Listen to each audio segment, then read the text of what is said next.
E aí, pessoal, hoje traremos a segunda parte falando sobre os 50 anos da Disney World Orlando. Então já deixe seu like, se inscreva, ative o sininho e compartilhe em suas redes sociais. E bora pro vídeo! Onde tudo começou. O Disneyland Park, originalmente Disneyland, comumente referido a português Disneylândia, é o primeiro de 2 parques temáticos construídos no Disneyland Resort em Anaheim, Califórnia, inaugurado em 17 de julho de 1955. É o único parque temático projetado e construído sob a supervisão direta de Walt Disney. Originalmente, era a única atração da propriedade. Seu nome oficial foi alterado para Disneyland Park para diferenciá-lo do complexo em expansão da década de 1990.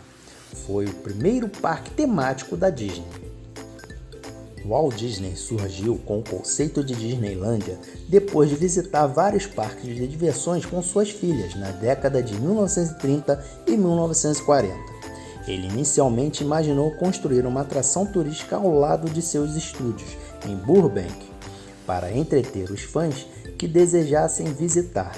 No entanto, ele logo percebeu que o local proposto era muito pequeno. Depois de contratar um consultor para ajudá-lo a determinar um local apropriado para o seu projeto, Disney comprou um terreno de 160 acres, perto de Anaheim, em 1953. A construção começou em 1954 e o parque foi inaugurado durante um evento especial para a imprensa televisionando a ABC Television, em 17 de julho de 1955. Desde a sua abertura, Disneyland tem expansões submetidas e grandes reformas, incluindo a adição de New Orleans Square em 1966, Bear Country, agora Critter Country, em 1972 e Mickey's Toontown em 1993 e Star Wars Borda do Galaxy em 2019. Inaugurado em 2001, o Disney California Adventure Park foi construído no local do estacionamento original da Disneylândia. A Disneylândia tem um público acumulado maior do que qualquer outro parque temático do mundo, com 726 milhões de visitas desde a sua inauguração em dezembro de 2018. Em 2018, o parque teve cerca de 18,6 milhões de visitas, tornando-se o segundo parque de diversões mais visitado no mundo naquele ano, atrás apenas do Magic Kingdom, o próprio parque que o inspirou. De acordo com o relatório da Disney de março de 2005, 67.700 empregados são mantidos pelo Disneyland Resort, incluindo cerca de 20 mil funcionários diretos da Disney e 3.800 funcionários terceirizados, contratados independentes ou sem os seus funcionários. Disney também anunciou o projeto Stardust em 2019, que inclui grandes renovações estruturais do parque para contabilizar maior número de participantes. A United States Federal Aviation Administration declarou uma zona de espaço aéreo proibido em torno da Disneylândia, e algumas das áreas circundadas, centradas no Castelo da Bela Adormecida. Nenhuma aeronave, incluindo drones recreativos e comerciais, está autorizada a voar nessa zona. Este nível é compartilhado apenas com o Walt Disney World. Outras peças da infraestrutura crítica, bases militares Pantex, nos Estados Unidos e sempre que o presidente dos Estados Unidos viajar para fora de Washington DC. Dedicatória. Para todos aqueles que vêm para este local feliz, bem-vindo. A Disneylândia é a sua terra. Aqui, a idade revive as memórias do passado e a juventude pode saborear o desafio e a promessa do futuro. A Disneylândia é dedicada aos ideais, sonhos e à dura realidade que criaram a América, com a esperança de que ela seria uma fonte de alegria e inspiração para todo o mundo. Walter Elias Disney, 17 de julho de 1955, às 4h43 da tarde.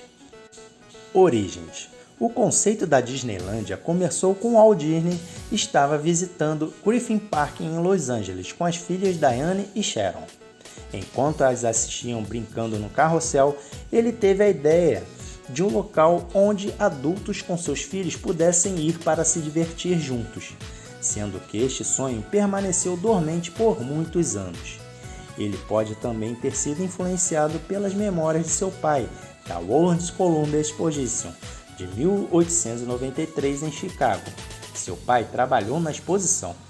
O Midway Plaisance de lá incluía um conjunto de atrações que representavam vários países ao redor do mundo e outros que representavam vários períodos da humanidade. Ele também incluía muitas atrações como uma roda gigante, um Sky Rider, que era um trem de passageiro que circulava pelo perímetro, e um show de Velho Oeste. Outra influência provável foi o Eden Spring Park, The House of David, em Benton Harbor, Michigan. Disney visitou o parque e ao final trouxe uma das miniaturas originais de trem usados por lá. A colônia tinha a maior miniatura ferroviária do mundo na época.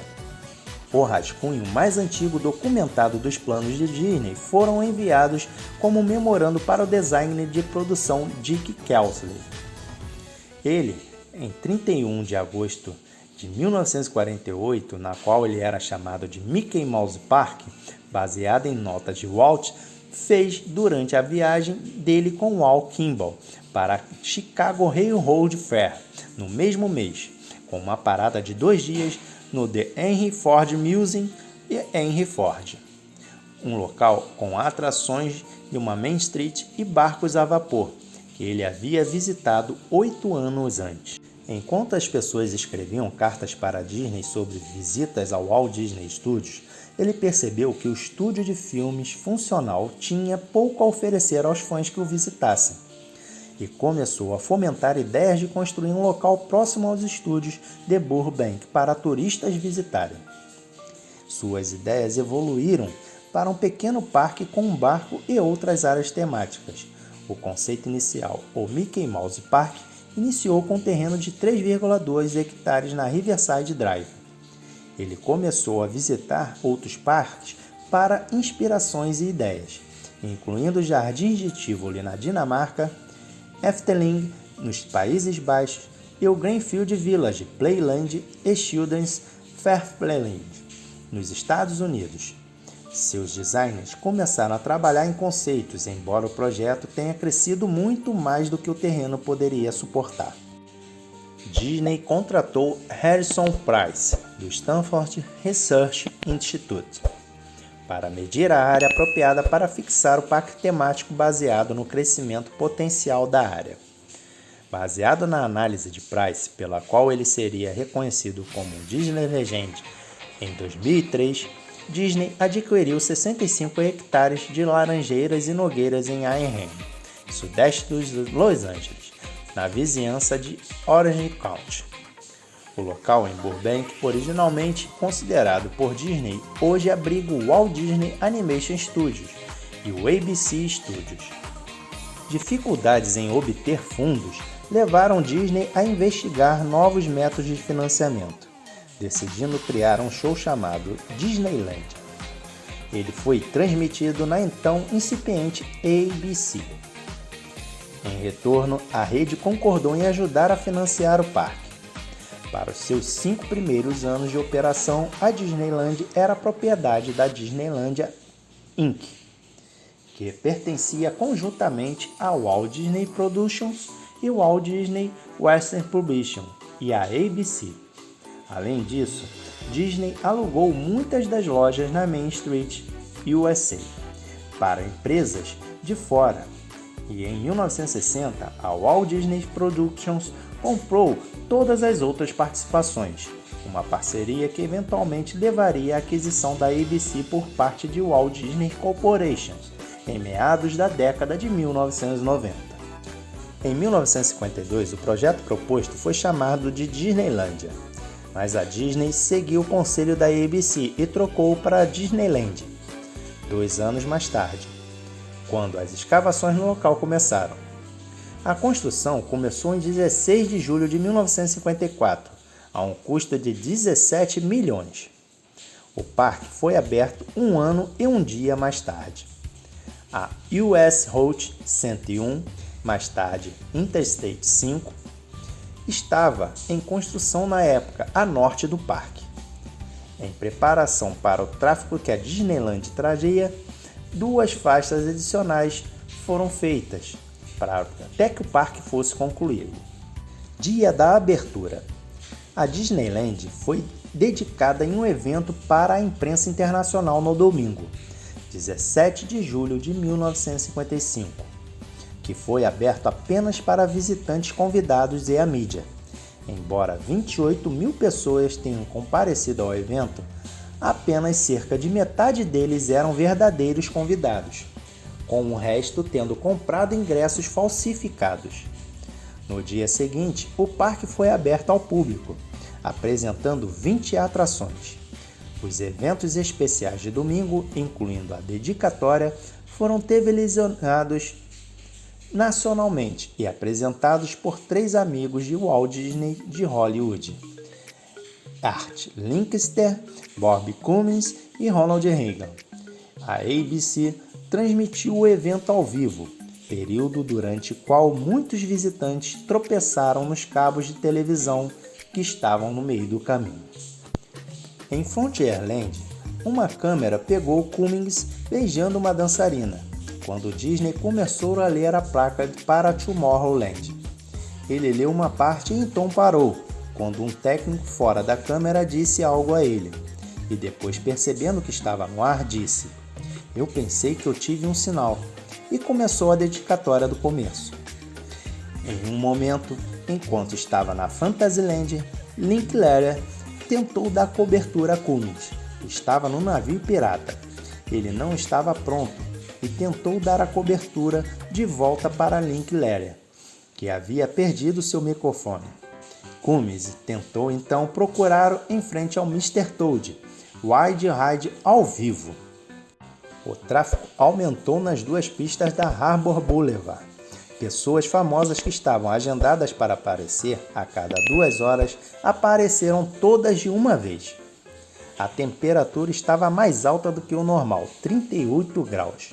E devido a uma greve dos bombeiros locais, Disney teve que fazer uma escolha entre bebedouros funcionando ou banheiros funcionando. Ele escolheu o último, deixando muitos bebedouros secos. Isto gerou uma publicidade negativa, visto que a Pepsi patrocinou a abertura do parque. Visitantes desapontados acreditavam que os bebedouros sem funcionar era uma forma disfarçada de forçar a venda de refrigerantes, enquanto outros fornecedores acabavam com a comida. O asfalto que havia sido derramado naquela manhã estava mole o suficiente para o salto das mulheres afundar nele. Um vazamento de gás em Fantasyland causou o fechamento à tarde de Adventureland, Frontierland e Fantasyland. Alguns pais jogaram seus filhos nos ombros da multidão para fazê-los entrar nas atrações, como no King Arthur Carrousel. Anos mais tarde, Disney e seus executivos chamaram o dia 17 de julho de 1955 de The Black Sunday, Domingo Negro. Após a imagem extremamente negativa da abertura, Walt Disney convidou os presentes para voltar para o segundo dia para experimentar a Disneyland de forma apropriada. No próximo dia, multidões entraram na fila, a partir das 2 horas da madrugada. A primeira pessoa a comprar um ingresso e entrar no parque foi David McPherson, com o ingresso número 2, visto que Roy Oliver Disney conseguiu pré-comprar o ingresso número 1 de Kurt Lenneberg, gerente de admissões. No entanto, uma foto oficial de Walt Disney com 2 crianças, Christine Vess Watkins, de 5 anos, e Michael Schwartzner, de 7, por falta de atenção, foram identificados como os 2 primeiros visitantes da Disneyland. Ambos receberam ingressos para a vida inteira para a Disneylândia naquele dia, sendo que McPherson foi premiado pouco depois. que mais tarde foi expandido para todo o parque pertencente à Disney no mundo. Aproximadamente 50 mil visitantes compareceram na abertura de segunda-feira. Décadas de 1950 e 1960. Em setembro de 1959, o premier soviético Nikita Khrushchev passou 13 dias nos Estados Unidos e teve 2 pedidos: visitar a Disneyland e encontrar John Wayne, o maior astro de Hollywood naquela época. Devido à tensão da Guerra Fria e a preocupações de seguranças, não foi permitida a ele uma excursão para a Disneyland. O Shah do Irã e a Imperatriz Farah foram convidados para a Disneyland por Walt Disney no início da década de 1960. Houve uma controvérsia moderada sobre a ausência de empregados afro-americanos. Desde 1963, os ativistas dos direitos civis pressionaram a Disneyland a contratar negros, com executivos respondendo que eles iriam considerar o pedido. Apesar da falta de empregados negros, o parque contratou pessoas de descendência asiática, como Tio Wang e Bob Kuwara. Como parte da operação Casa de Fritos na Disneylândia, Doritos, em espanhol, Pequenas Coisas Douradas, foram criados no parque para ajudar o uso de tortilhas velhas que foram descartadas. A empresa Frito-Lay viu popularidade do item e decidiu vendê-lo regionalmente em 1964, então nacionalmente em 1966. Então, pessoal, essa foi a segunda parte falando sobre os 50 anos da Disney World Orlando. Se você curtiu, deixe seu like, compartilhe e ative o sininho para receber os próximos vídeos. Obrigado por nos assistir até aqui e até o próximo vídeo.